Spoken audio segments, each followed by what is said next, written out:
This is a brand new switcher from Osee, the GoStream M2. It's a dual HDMI switcher, and it's probably one of the best ones I've ever used. This is the product I've been looking for a long time.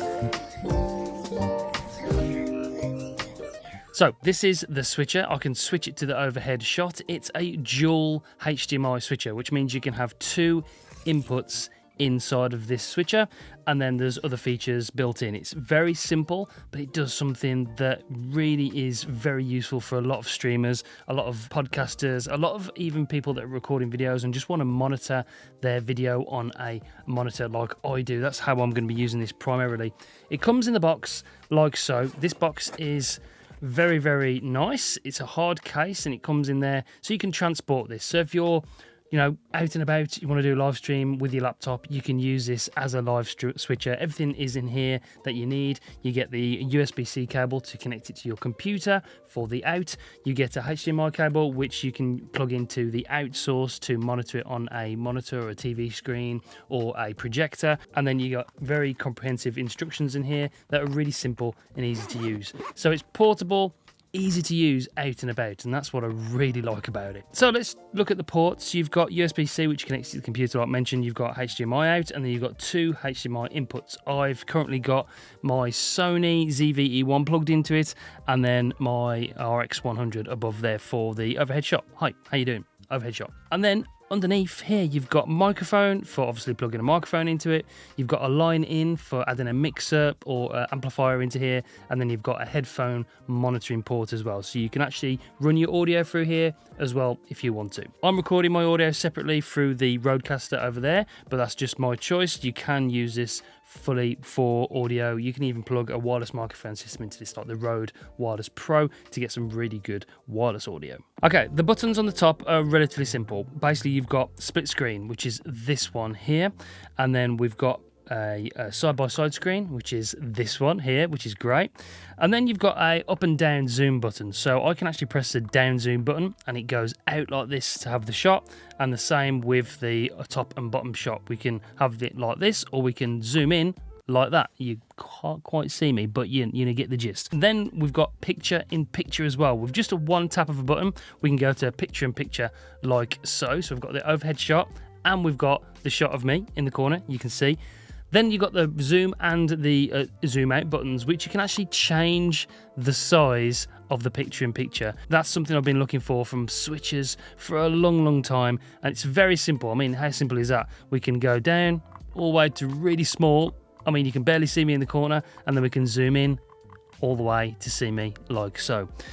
So you can do that with all the picture-in-picture, and then you can swap where the picture-in-picture is. Let's make it a little bit smaller, and you can bottom right or bottom left. There's 4 points of contact for those picture-in-pictures, and you can change the zoom in and out. The good thing about it is when you sort of switch it like so, it remembers where the zoom is. So like it remembers what size of the zoom picture you'd actually selected. So we press back and it's the same size. If I zoom down, do the switch again with this switch button, which is what we're going to talk about in a second, and then just press the button again, it stays the same size. That for me is really, really good.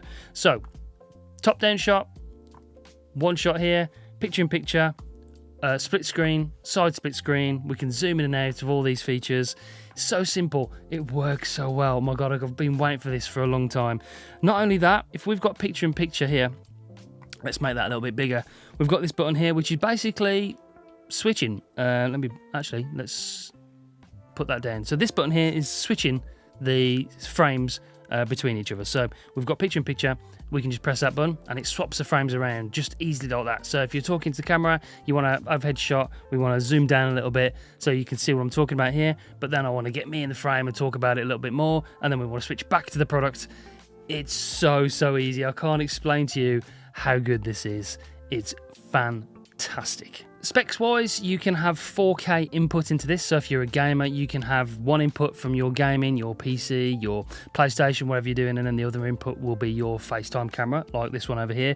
So you've got two inputs, which is 4K 60. It actually only outputs at 2K 60 using the HDMI out. If you're outputting via the USB-C port to something like OBS, it's limited to 1080p.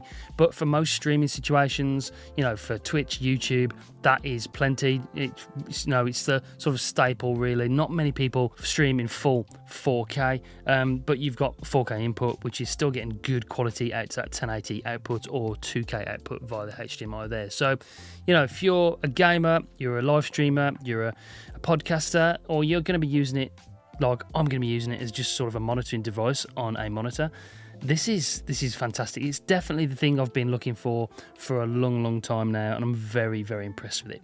So that is the Osee GoStream M2. If you want to know any more information about it, I will let you know in the comments down below. As of this filming this, I don't know the price. I will put it up here, the price of it, so you know the price, because this is sort of a pre-release. It's not out yet as of filming this video. But yeah, I'm super impressed with it, and this is going to be my go-to switcher for the foreseeable future. I've used other switchers in the past. Some are complicated, some haven't got the features that I want. Something like the Blackmagic didn't even have an off button, which is just crazy to me.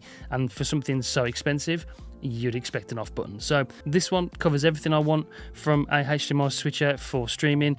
The only thing I would want perhaps is maybe a third input, and you know, if they make another version of this, the M3 with 3 inputs but all the other same features, yeah, that would just make this the absolute perfect product. But as it is, it's still pretty fantastic.